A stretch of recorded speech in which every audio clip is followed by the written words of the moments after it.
গান শেষ, ফিরে এলাম আপনাদের সৌমিত্র বসু 92.7 বিগ এফএম এ শরণাগত অনুষ্ঠানে। শুরু করছি পুরাণ চিরন্তন। পুরাণ চিরন্তনে পুরাণের নানান কাহিনী শোনাচ্ছি আপনাদের খুব ভালো লাগে সেই সমস্ত কাহিনী। আপনারা নানানভাবে জানিয়েওছেন আমাকে। আমার নিজের বলতে খুব ভালো লাগে। পুরাণের কত গল্প আপনাদের বলতে গিয়ে জানা হয়ে যাচ্ছে, সেইটা আমার একটা বড় লাভ হচ্ছে। তো আজকে অগ্নির কথা বলবো। অগ্নিকে নিয়ে নানান রকমের গল্প আছে, নানান ধরনের সব কাহিনী রয়েছে। তার মধ্যে একটা ছোট্ট কাহিনীর কথা শোনাই আপনাদের। শিব আর পার্বতীর বিয়ে হয়েছে। তো শিব আর পার্বতীর বিয়ে হলে তাতে তো উৎসব হয়েছে ইত্যাদি ইত্যাদি। এইবার তারা বিবাহিত জীবন যাপন করছেন। সমস্যাটা হচ্ছে শিব তো মহা তেজস্বী এক পুরুষ, তার রেতকপাতে তো জগৎ ধ্বংস হয়ে যাওয়ার উপক্রম। সত্যি সত্যি জগৎ ধ্বংস হয়ে যাওয়ার উপক্রম। চারপাশে প্রবল তাপ উৎপন্ন হয়েছে, সমস্ত বিশ্ব চরাচর তপ্ত হয়ে উঠেছে। এরকম একটা অবস্থায় কি করে এখান থেকে বাঁচা যায়, কি করে তাপ কমানো যায়। তখন বিষ্ণু অগ্নিকে ডাকলেন। অগ্নিকে ডেকে বললেন যে, অগ্নি, তুমি একটা কাজ করো। শিবের যে বীর্য সমস্ত পৃথিবীতে প্রবল তাপ তৈরি করেছে, সেই তাপে সমস্ত জীবজগৎ, উদ্ভিদ যা কিছু আছে তারা ছটফট করে প্রায় মরে যাওয়ার মতন অবস্থায়। তা উনি বললেন, আমি কি করতে পারি বলুন? অগ্নি, তুমি সেই অমোঘ বীর্য পান করো। অগ্নি বললেন, বেশ, আপনি যখন আদেশ করছেন তখন তাই হবে। তো অগ্নি সেই যে বীর্য তা পান করলেন। এইবারে আপনাদের বলি যে যজ্ঞ ব্যাপারটা কি। যজ্ঞের একটা ছবি আপনাদের সামনে আছে। সেখানে আপনারা জানেন যে যজ্ঞের যে হবি সেইটা অগ্নিতে সমর্পণ করা হয়। এর কারণটা কি? এর কারণটা হচ্ছে যে অগ্নিকে যদি আমি কিছু দিই তাহলে সমস্ত দেবতাদের সোজা কথায় পেট ভরে যায়। অর্থাৎ আমি দেবতাদের যদি কিছু দিতে চাই, সব দেবতাকে, তাহলে অগ্নিকে দিলেই সেটা সম্পন্ন হবে। কাজে কাজে যে মুহূর্তে শিবের এই বীর্য অগ্নি গ্রহণ করলেন, সেই মুহূর্তে সমস্ত দেবতাদের ভেতরে সেই বীর্য প্রবেশ করল এবং সমস্ত দেবতা গর্ভযুক্ত হলেন। এ তো মহা সমস্যার কথা হয়ে দাঁড়ালো। তখন দেবতারা মহাদেবের স্তব করতে আরম্ভ করলেন। মহাদেব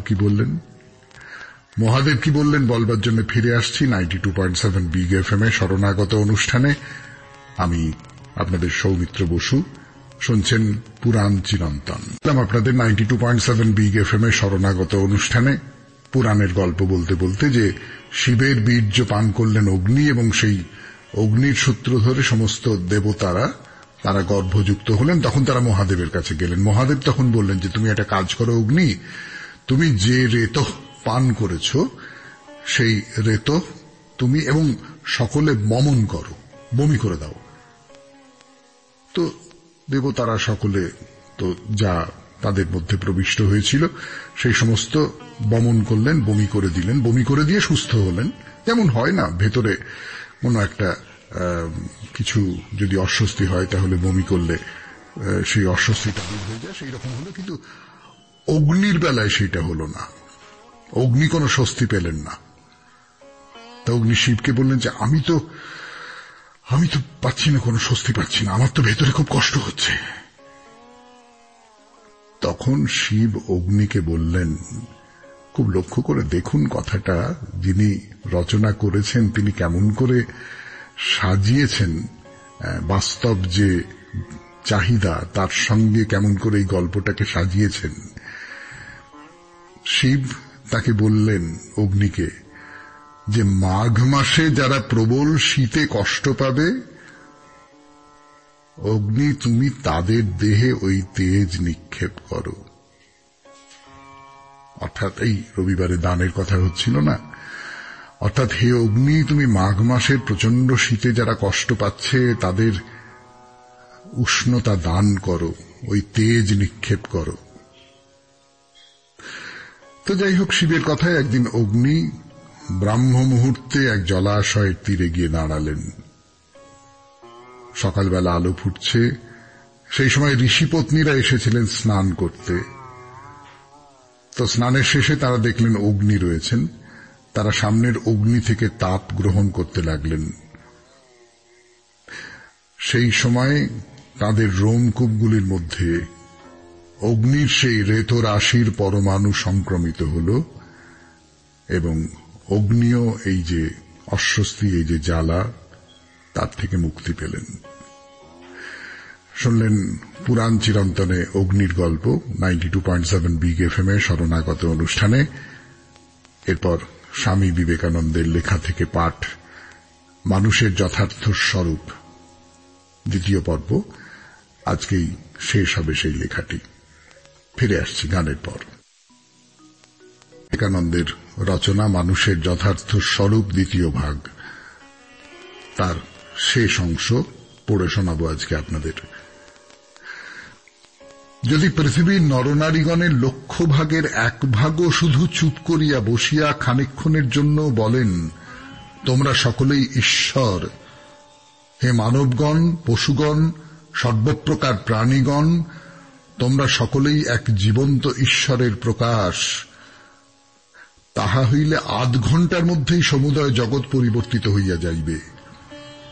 তখন চতুর্দিকে ঘৃণার বীজ নিক্ষেপ না করিয়া, ঈর্ষা ও অসৎ চিন্তার প্রবাহ বিস্তার না করিয়া সকল দেশের লোকেই চিন্তা করিবে সবই তিনি।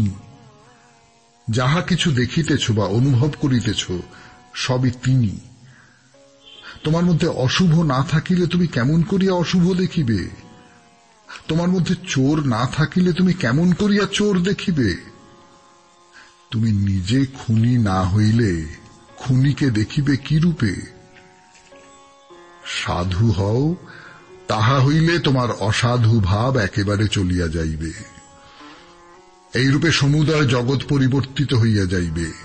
ইহাই সমাজের মহৎ লাভ। সমগ্র মানব জাতির পক্ষে ইহাই মহৎ লাভ। ভারতে প্রাচীনকালে এই সকল ভাব গভীরভাবে চিন্তা করিয়া ব্যক্তিগত জীবনে অনেককে কার্যে পরিণত করিয়াছিলেন। কিন্তু শিক্ষাদাতা গুরুগণের সংকীর্ণতা এবং দেশের পরাধীনতা প্রভৃতি নানাবিধ কারণে এই সকল চিন্তা চতুর্দিকে প্রচারিত হইতে পারে নাই। তাহা না হইলেও এইগুলি মহাসত্য। যেখানেই এগুলির প্রভাব বিস্তৃত হইয়াছে সেইখানেই মানুষ দেব ভাবাপন্ন হইতেছে। এইরূপ একজন দেব প্রকৃতির মানুষের দ্বারা আমার সমুদয় জীবন পরিবর্তিত হইয়া গিয়াছে। ইহার সম্বন্ধে আগামী রবিবার তোমাদের নিকট বলিব। এখন এই সকল ভাব জগতে প্রচারিত হইবার সময় আসিতেছে। মঠে আবদ্ধ না থাকিয়া, কেবল পণ্ডিতদের পাঠের জন্য দার্শনিক পুস্তকগুলিকে আবদ্ধ না রাখিয়া, কেবল কতকগুলি সম্প্রদায়ের এবং কতকগুলি পণ্ডিত ব্যক্তির একচেটিয়া অধিকারে না থাকিয়া ওইগুলি সমুদয় জগতে প্রচারিত হইবে, যাহাতে ওই সকল ভাব সাধু, পাপী, আবাল ও বৃদ্ধ বনিতা, শিক্ষিত অশিক্ষিত সকলেরই সাধারণ সম্পত্তি হইতে পারে। তখন এই সকল ভাব জগতের বায়ুতে খেলা করিতে থাকিবে, আর আমরা শ্বাস প্রশ্বাসে যে বায়ু গ্রহণ করিতেছি তাহার প্রত্যেক তালে তালে ধ্বনিত হইবে তত্ত্বমসি। এই অসংখ্য চন্দ্র সূর্যপূর্ণ সমুদয় ব্রহ্মাণ্ডে ভাষণক্ষম প্রত্যেক জীবের কণ্ঠে সমস্বরে উচ্চারিত হইবে তত্ত্বমসি। শেষ হল স্বামী বিবেকানন্দের রচনা থেকে পাঠ, শেষ হল তার প্রবন্ধ মানুষের যথার্থ স্বরূপ দ্বিতীয় ভাগ। গানের পরে ফিরে আসব ঠাকুর শ্রী রামকৃষ্ণ পরমহংসদেবের কথায়। 92.7 বিগ এফএম এ শুনছেন শরণাগত। ঠাকুর শ্রী রামকৃষ্ণ পরমহংসদেবের কথা বলছি আমি, আপনাদের সৌমিত্র বসু, 92.7 বিগ এফএম এ শরণাগত অনুষ্ঠানে। শশধর তর্ক চূড়ামণি সেই সময়কার বিখ্যাত পণ্ডিত মানুষ। সেই সময় একটা হিন্দু ধর্মের জাগরণ ঘটছিল, হিন্দু পুনর্জাগরণ বলা হয়। সেই হিন্দু পুনর্জাগরণের একজন অন্যতম প্রধান হোতা নিশ্চয়ই ঠাকুর শ্রীরামকৃষ্ণ পরমহংসদেব। শশধর তর্ক চূড়ামণিও সেই পর্বের একজন তাত্ত্বিক মানুষ। তো শশধর তর্ক চূড়ামণি ঠাকুর শ্রীরামকৃষ্ণ পরমহংসদেবকে জিজ্ঞেস করছেন যে কিরূপ ভক্তিতে তাকে পাওয়া যায়। ঠাকুর বলছেন, আমার বাবু জ্বলন্ত ভক্তি, জ্বলন্ত বিশ্বাস। ভক্তি তো 3 রকম। সাত্ত্বিক ভক্তি, সে নিজেকে সবসময় গোপনে রাখে, হয়তো মশারির মধ্যে বসে ধ্যান করে, কেউ টেরও পায় না। আর রাজসিক ভক্তি, লোকে দেখুক আমি ভক্ত, ষোড়শ উপচারে পুজো করে, গরদ পরে বসে গিয়ে রান্নাঘরে পুজো করে, গলায় রুদ্রাক্ষের মালা, মালায় মুক্ত, মাঝে মাঝে আবার একটা করে সোনার রুদ্রাক্ষ।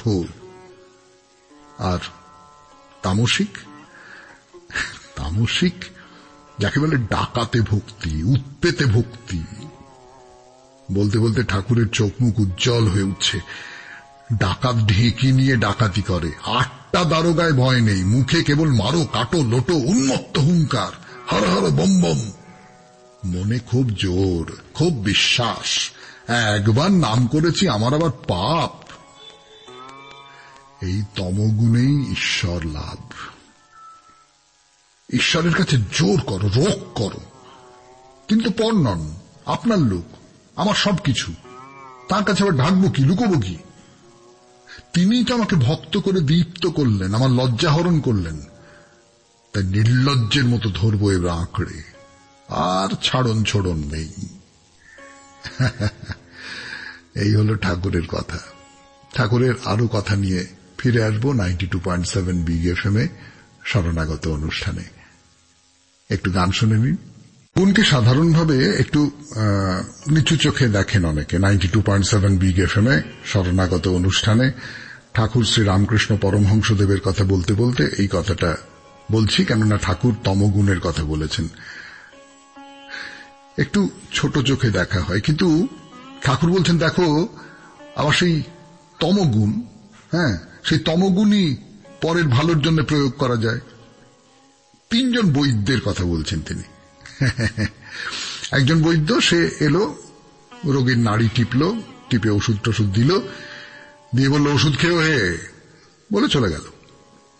তারপরে রুগী খেলো কি না খেলো, কেমন আছে সে, খোঁজও নেয় না। সে হচ্ছে অধম বৈদ্য। আর বৈদ্য কে আছেন? যে বৈদ্য বলে যে ওষুধ না খেলে কেমন করে ভালো হবে, আচ্ছা লক্ষ্মীটি খাও, এই দেখো আমি ওষুধ মেরে দিই, খাও খাও খাও। সে হচ্ছে মধ্যম বৈদ্য। আর উত্তম বৈদ্যকে, রুগী কোনো মতেই খেলো না দেখে সে বুকে হাঁটু দিয়ে বসে জোর করে ওষুধ খাইয়ে দেবে। খাবে নাকি, জোর জবরদস্তি করে খাইয়ে দেব। এটা হলো বৈদ্যের তমগুণ। এতে রুগীর মঙ্গল, বৈদ্যেরও সাফল্য। তেমনি ভক্তির তম, আর ডাকাত পড়া ভাব। তার নাম করেছি, আমার আবার পাপ, আমি যেমনই ছেলে হই, তুমি আমার আপন মা, তোমাকে দেখা দিতেই হবে। বলতে বলতে ঠাকুর গান ধরলেন। আমি দুর্গা দুর্গা বলে মা যদি মরি, আখেরে এ দিনে না তারও কেমনে জানা যাবে গো শঙ্করী। নাসী গো ব্রাহ্মণ হত্যা করি ভ্রূণ, সুরা পানাদি বিনাশী নারী, এসব পাতক না ভাবি তিলেক, ওমা ব্রহ্মপদ নিতে পারি। ঠাকুর গাইছেন আর শশধর কাঁদছেন। সমস্ত পাণ্ডিত্য গলে গলে গলে গলে চোখের জল হয়ে নেমে আসছে। ঠাকুরের ভাষায় ডাইলিউট হয়ে যাচ্ছে। 92.7 বিগ এফএম-এ শরণাগত অনুষ্ঠানে ঠাকুরের আরো কথা নিয়ে ফিরে আসছে আপনাদের সৌমিত্র বসু। প্রথম চিঠিটি পড়ছি একটু মন খারাপ নিয়ে। প্রতিমা মিশ্র আমাদের শরণাগতের একজন বিশিষ্ট শ্রোতা। তার বয়স হয়েছিল 85 বছর বয়স হয়েছিল। তিনি প্রয়াত হয়েছেন। তিনি শেষ যে চিঠিটি লিখেছিলেন সেটা আমার পড়া হয়নি। আজকে সেই চিঠিটি পড়ে তার স্মৃতির প্রতি শ্রদ্ধা জানাই আমরা সবাই মিলে।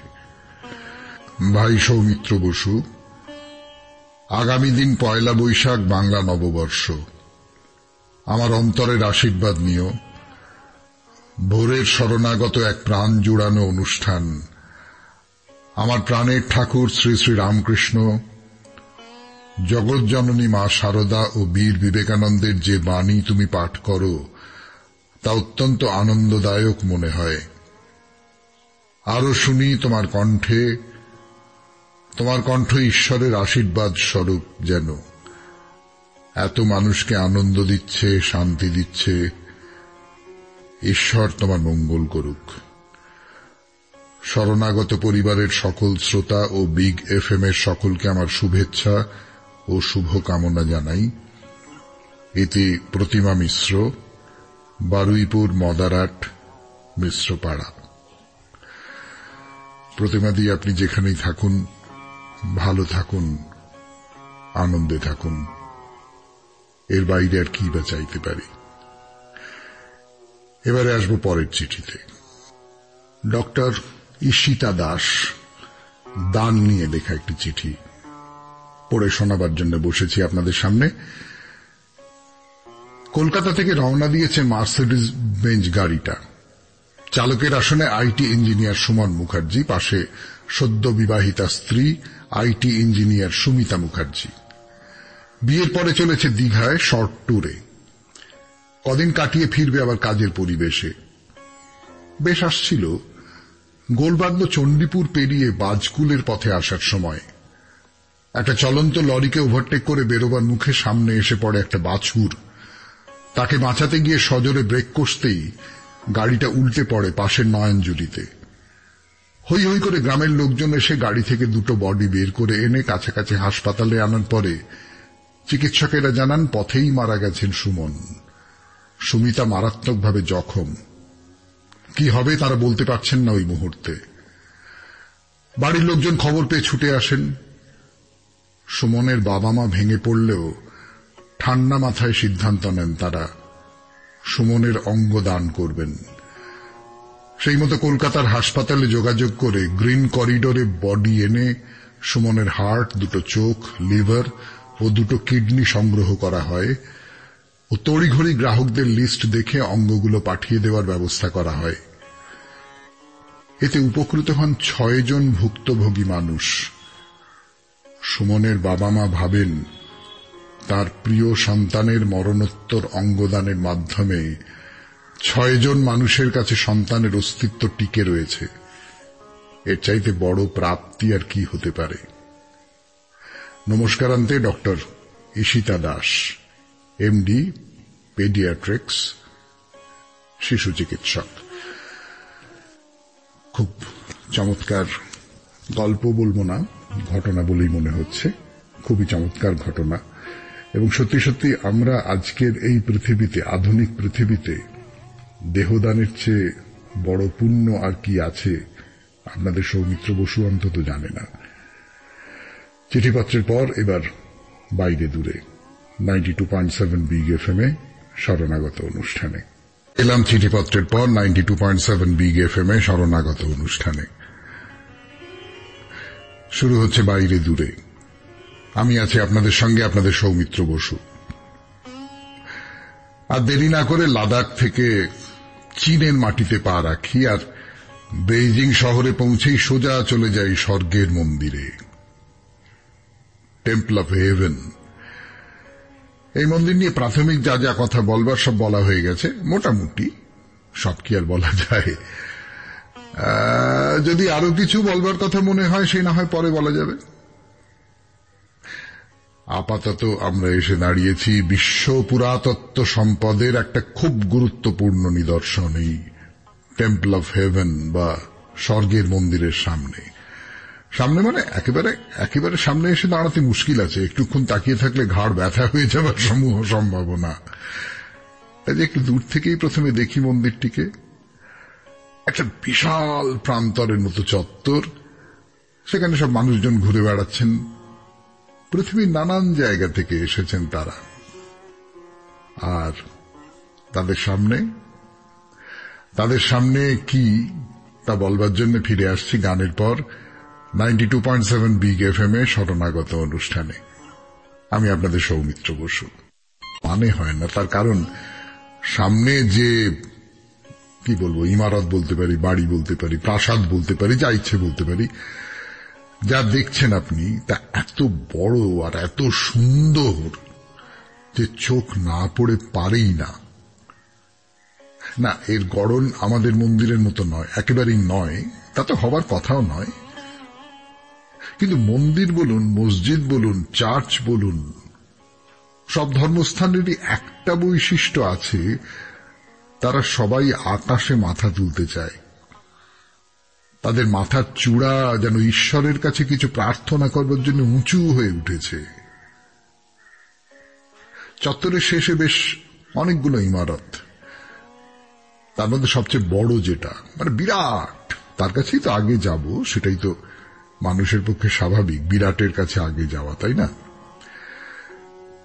একটা বিশাল এলাকা জুড়ে সিঁড়ি উঠে গেছে। গুনতে গিয়ে হিসেবে গোলমাল হয়ে যায়, তবু মোটামুটি 30-35টার মতো সিঁড়ি, বেশ চওড়া। একদিক থেকে উঠবার আর একদিক থেকে নিচে নামবার ব্যবস্থা। কিন্তু ভুলেও ভাববেন না স্বর্গের মন্দিরে যাবার এই একটা মাত্র সিঁড়ি। এই চওড়া সিঁড়ির পাশে পাশে আরো তুলনায় সরু সরু সিঁড়ি রয়েছে, সেখান দিয়েও মানুষ ওঠানামা করছেন। সিঁড়ির শেষে এই প্রধান মন্দির, সম্পূর্ণ গোল বৃত্তাকার 3টে তলা। হ্যাঁ, এই মন্দিরটা হলো 3 তলা।